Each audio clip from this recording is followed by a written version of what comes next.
Znači, nijedna jedina informacija, znači nije, ne možemo je nazvati validnom, nije dospela u javnost.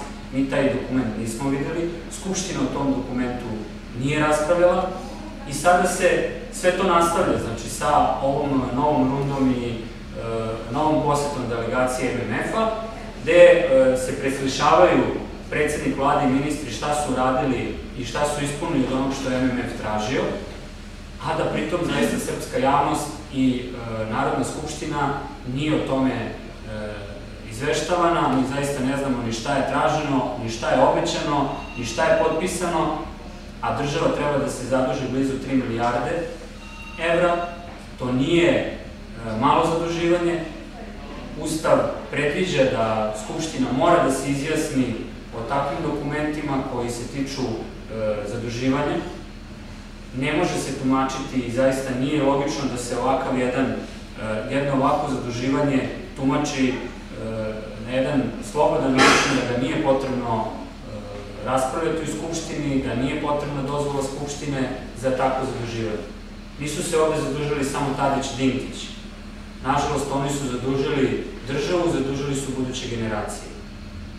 Znači, svaki građanin države Srbije i verovatno njegovi potomci su na ovaj način debelo zaduženi.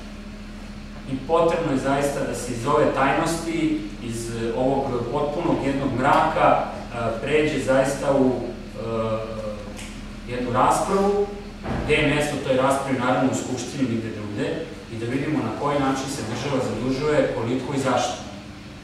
Svedoci smo zaista da država zadnjih meseci užurbano uzima kredite, da se i dalje priča o kreditima novih komercijalnih banaka, da se to objašnjava potrebom da se popune rupe u budžetu, a te rupe u budžetu su ogromne, znači bit će budžetski deficit blizu 150 milijardi dinara. Ali ono što je zaista neverovatno u ovoj situaciji, to je da je država Srbija sama sebi iz budžeta izbila preko 30 milijardi time što jednostavno primenjuje sporazum o stabilizaciji i pridruživanju. Pa sad vidite u kom mi zaista kolektivnom ludilu, ako to mogu tako da kažem, živimo, da vi uzimate kredite od komercijalnih banki, dodatno se zadužujete od Međunarodnog monetarnog fonda, a istovremeno jednostavnom primjenom sporazuma o stabilizaciji i pridruživanju, za koje zaista ne postoji nikakav zahtev Evropske unije, izbijate iz budžeta preko 30 milijardi dinara. Potpuno jedna neverovatna situacija, sve je to naravno prikriveno, sve je to tajno i jedna atmosfera u kojoj naše društvo i država zapada, to je atmosfera da jednostavno ne smete ništa ni da pitate, gde su vama kao medijima i novinarima ograničeni zaista mogućnosti da istražujete, da izveštavate. Ove izmene zakona o informisanju uvode jedan medijski mrak.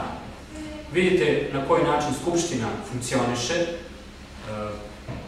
Prvo, jednim restriktivnim poslovnikom u situaciji smo da se zakoni usvajaju po hitnom postupku, da je to već praksa, da to nije izuzetak, da se spajaju rasprave o zakonima koji nemaju nikakve dodirne tačke, niti su u vezi jedni s drugim, da se na taj način ide u jednu ubrzanu i kratku proceduru, a da pritom zaista veliki broj zakona prolazi, a da čak verovatno i oni koji su ih doneli ne znaju šta u njima piše, jer se ide na prepisivanje tih zakonskih predloga, uvode se mere koje će očigledno doneti mnogo teže posledice nego što je možda sada i za pretpostavljeno.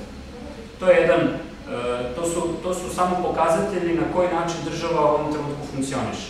U Skupštini se restriktivnim poslovnikom onemogućava rasprava o zakonskim predlozima, medijskim pritiskom i ovakvim zakonom se onemogućavaju mediji da izveštavaju iznos informacije. Vidimo da vlada donosi uredbe gde će ograničiti i mogućnost protesta i demonstracija, mesta i vremena kada će moći da se te demonstracije održavaju. Skupštinski prenosi su uglavnom odloženi prenosi, znači emituju se negde posle ponoći, tako da i ono malo te rasprave koju bi neko možda i teo da pogleda, može da gleda u kasnim noćnim satima. I sve ukazuje na to da se vraćamo zaista u jedan potpuni mrak, jedan period totalitarnog režima i sistema u Srbiji koji je vladao posle 1945. godine. U sve ovo zaduživanje, znači, zaista, samo eto još da dobijemo doživotnog predsjednika i na kraju krajeva u Srbiji se očigledno ništa nije promenilo u odnosu na onaj period koji je trajao više od 50 godina.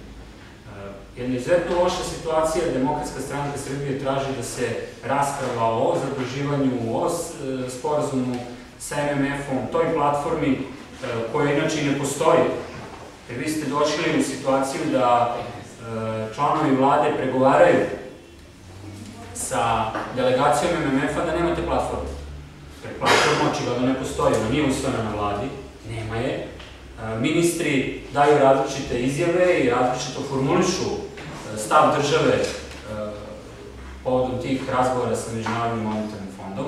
Tu se vidi potpuno jedna neodgovornost, dezorijentisanost, ozbiljni problemi koji će očigledno nastati kasnije i verovatno ta neka nova buduća demokratska vlast će imati ozbiljne probleme da sve ovo što je do sada učinjeno i na ovaj način na koji je učinjeno da popravi i da razreši.